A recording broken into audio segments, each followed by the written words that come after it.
guys, it's Kara Corey here from Kara Corey Fit Life, and I have another great recipe for you today. I wanted to change it up and do something a little bit different. Today's Sunday. I'm always in the mood for like a nice big breakfast on Sunday. So I'm gonna make for you guys a high protein French toast casserole. Maybe that doesn't sound super appealing, but who doesn't like French toast? And it's basically a lot of French toast and flavors all mixed into one. So to get started, you are gonna need an 8x8 pan to cook this in, and you're gonna preheat your oven to 350 degrees. So to get started, we're gonna first do our egg mixture. I've got 5 whole eggs already cracked and mixed up in a bowl. And what we're gonna add in there is 1 cup of water. Throw that in there. And then for today's recipe, I'm going to use the Cinegram. This, I think, is the perfect flavor for our French toast casserole, but you guys could always switch it up and use, like, I'd probably recommend maybe pumpkin pie or even vanilla or maybe caramel sutra would taste nice in this recipe. But we're going to use 4 whole scoops. So this recipe is going to be pretty high in protein here. But it's not like you're gonna sit down and eat the whole thing, so maybe if you guys are planning on having family or friends over, this would be a great recipe to have made up for breakfast the next day. Okay, so 4 scoops of protein, 5 eggs, 1 cup of water. Our oven is all heated up. I'm gonna go ahead and mix this up. Okay, so I like to get the protein all mixed up right away. Otherwise, I think it starts to get too lumpy if it sits there. So a couple more things to add to the wet mixture. We've got some vanilla extract, and I'm gonna add a teaspoon to that. Again, won't make or break you if you don't have vanilla laying around at home, but it does add a nice flavor for this recipe. And then lastly, we're gonna add a 1/3 cup of pancake syrup. I'd recommend the Walden Farms. I don't believe I have enough left, so I'm gonna do a combo. My Walden Farms. And then we also have Maple Grove Farms sugar-free syrup. This just helps keep the calorie content low, but if you guys are good to go in terms of macros, you can use pure maple syrup. So that's the last thing we're gonna add to our wet mixture here. Give that one more quick little swirl. And then if you can see the tower of bread I have behind me here, if I move this out of the way. For the recipe today, I am using the P28 bread. So that's gonna make this recipe significantly high in protein. I'll give you nutritionals for both. I'll pick a standard bread size, but what I've got ripped up over here are about 6 to 7 slices of the P28 bread. If you're using a normal size bread, I would say use about 10 slices. The P28 is a bit bigger in size.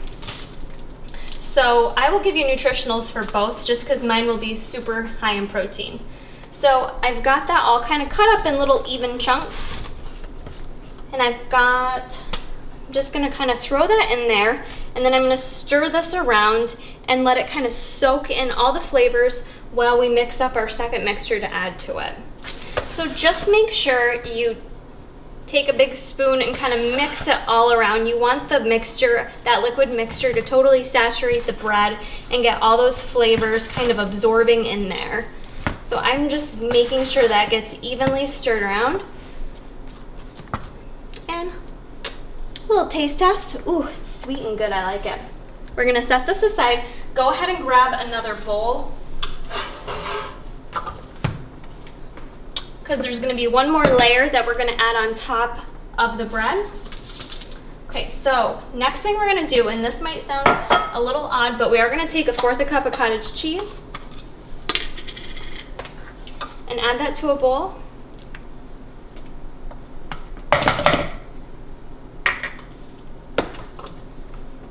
And you're just gonna wanna go ahead and kind of like beat the cottage cheese a little bit. This is a lower fat one that I'm using, so it's already kind of whipped up pretty good, but I just don't want it too lumpy, so I'm gonna beat that a little bit. And next thing we're gonna add is some sweetener to this. So depending on what kind of sweetener you use, I personally like Splenda, as you guys know, so I'm gonna use Splenda.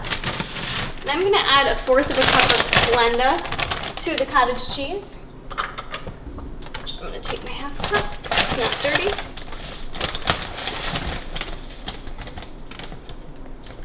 So 1/4 of a cup of sweetener in there. Bear with me, it gets even weirder. Ooh, I think I just got Splenda in my eye. I'll be all right. Next, we're gonna add some preserves, and I am gonna use sugar-free. You could use regular if you'd like, any flavor that you want. And I'm gonna add 1/4 of a cup of those preserves. So 1/4 of a cup of our preserves, and I went with the blackberry jam. That's about right. And then just go ahead and blend that all together, your jam, sugary, cottage cheesy concoction there. I'm gonna take my 8x8 pan, and we've let this soak. I'm gonna go ahead and pour the bread mixture into my pan for the bottom layer.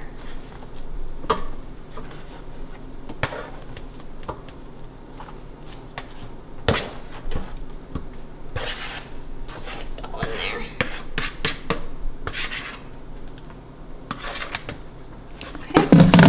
I'm just gonna kind of smush it down in there. I believe I mentioned this, but in case I didn't, you're gonna wanna spray your pan before you get going here. And it's up to you. You guys could like tear this up. I chose to cut it up. You could put it into smaller pieces if you want.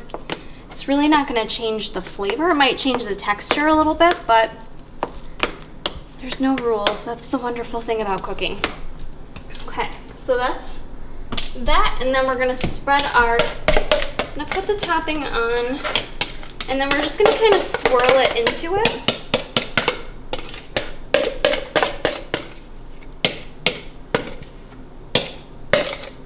So make sure I get it all out. Throw it in my sink, and you're just gonna kind of take that mixture and like swirl it on in there.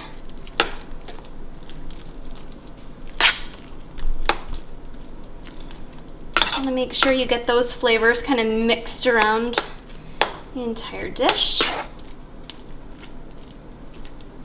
And again, I'm just going to kind of pat it down, smoosh it down so that it's kind of all the same height in the pan so that it cooks evenly.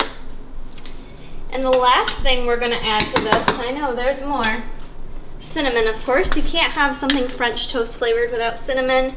I'm not going to measure it. I'm just going to sprinkle it across the top. Good amount of that. And then the last thing, again, this is optional, but I've got these pecan pieces that are candied. They're perfect for this dish. I'm got about 1/4 of a cup left in here that I'm going to just sprinkle on top of the dish.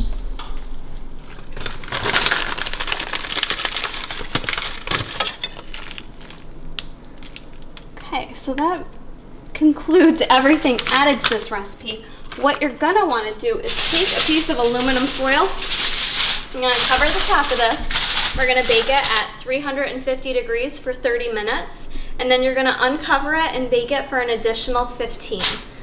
So we shall see you when the French toast casserole is all done. All right, guys, so our French toast casserole has come out of the oven, and the aromas of this recipe have just filled my house with flavors and scents of fall. It smells like cinnamon and maple syrup and just smells so delicious. This is perfect to bake if you have company. It fills up the whole fragrance of your house. So I cut this into 12 servings. You could certainly change the serving size if you want, cut it into 8 pieces if you want it a little bit bigger, but this is what one piece looks like if you cut it into 12 servings, and that is what I will give you the nutritionals on. So you can see it comes out actually nice, and I'll pick it up for you, nice and thick and dense. So even in a smaller piece like that, it's nice and thick. You could go ahead and drizzle a little more sugar-free maple syrup on it, or regular maple syrup, whatever you like. Maybe add a little whipped topping if you want to get wild. I'm gonna go ahead and take a bite of this and do a little taste test here. Might be a little hot still, but I've been smelling this for the past 45 minutes. I can't wait.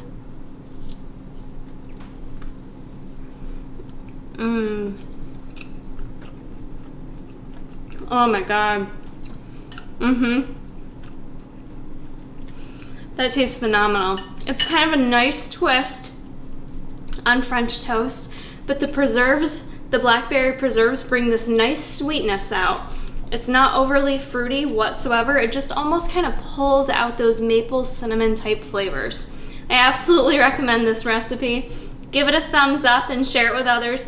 Don't forget to tag me on Instagram if you do make this. And I hope you guys enjoy.